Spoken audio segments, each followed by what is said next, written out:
EagleAir podcast. This is Emily Harris. And I'm Kelsey Satterfield. We're glad you're tuning in with us today as we tackle a subject every student can understand: school-induced stress.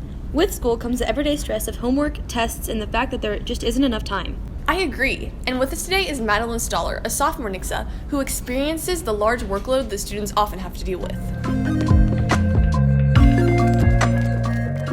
What kind of classes are you taking this year?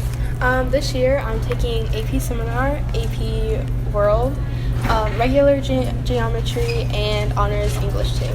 So, you would consider those to be pretty difficult classes, yeah? Yeah. With those difficult classes, we're talking a lot about stress, so how do you handle all the stress that comes with those classes? Personally, to organize all of my classwork, I have a planner, so I write down all of my homework assignments that needs to be done throughout the week, so that when I get home, I can look through and see what my homework load is. Mm-hmm. So not only do you take our classes, but you're also in dance, which takes up a large majority of your time. Yes. So how do you balance doing so many things?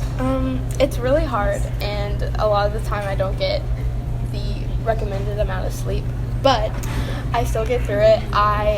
A lot of the time, I do organize my work, and it's all about, time management. You can't waste any time, watching YouTube, watching Netflix, all those things. You have to, my time is so valuable. Procrastination is definitely not good whatsoever. From experience, procrastination costs you more stress than what is needed. And if you do the work, when you get it, and also, break it up into sections, with projects or with really big readings, then that way you can manage your time better, and that way you're not stressing out the night before something's due. Thank you, Madeline. I love what she said about being organized with her work and time. I think that's really important when trying to minimize stress. Exactly. And Madeline has to endure stress from her difficult classes, but those taking less rigorous courses still struggle with the same type of stress. To elaborate, we invited Kate Horning, a student at Nixa, to talk with us about this topic.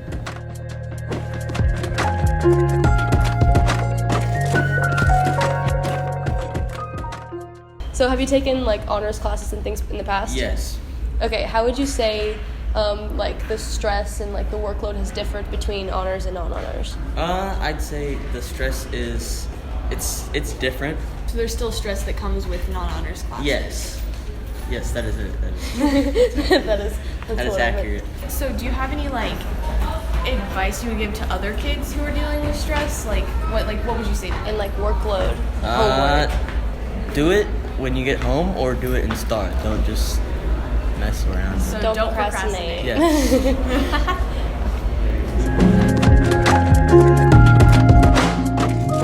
After speaking with students from NHS, we decided to have a conversation with a teacher, Greg Walker, who has insight from his years of experience.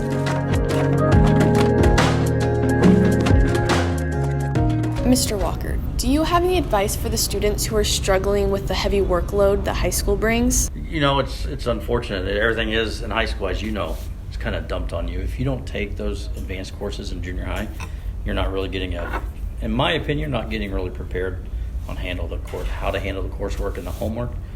So for me, what I encourage my kids to do, and you know this, don't try to cram everything in one night, as far as studying for 3 hours for one test or 10 tests, whatever the case may be, because teachers tend to put all the tests on the same day.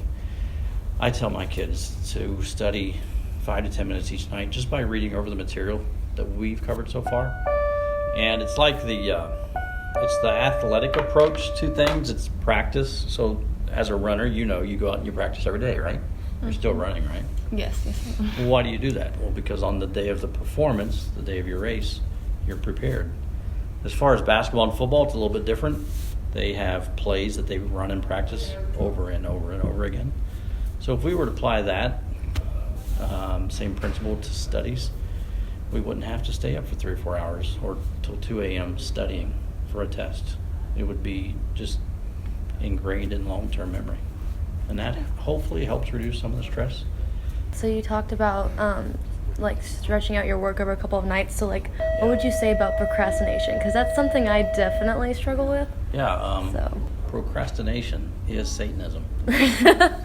Oh. Yeah, you can't really do it, especially. Well, what's your class load? What kind of courses are you taking? I'm kind of the same as so Emily right now. AP. It's not. Can you imagine? Let's say you have 3 AP classes and you just push everything off to the end. Think about that. Good luck. Exactly. Yeah. Like you guys are already starting to sweat. Yet you can't. If you guys are pushing yourselves, as a lot of our students do, to take these advanced courses, you can't. And it's just unfortunate. It's a habit that you have to break. And again, in junior high, you guys are so smart that you've been able to do that and you pull it off, and you're remarkable. You know, you get flying colors. Sparkles are coming from the heavens because your grades are so good. Well, no one knows that you did it the night before and probably in 5 minutes. That's how smart you guys are. The rigor up here with AP and other advanced courses doesn't allow for that.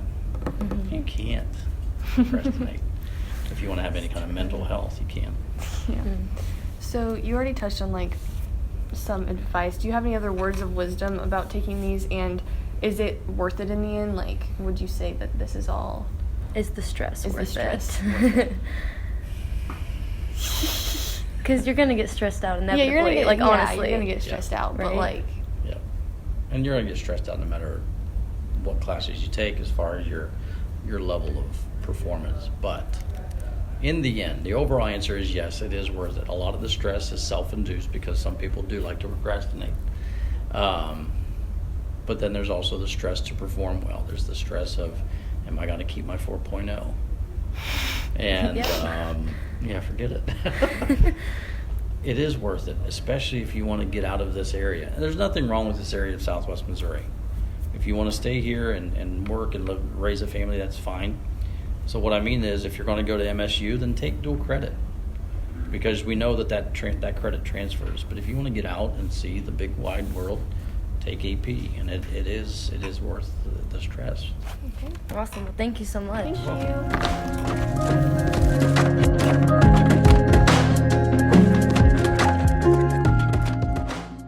All of these people had great insight into the stresses of school.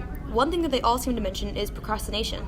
Yeah, I noticed that too, Kelsey. I think that time management is a really important part of school that we could all get better at. That is very true. Well, thank you guys for listening, and tune in next time for our EagleAir podcast series, Overthinking.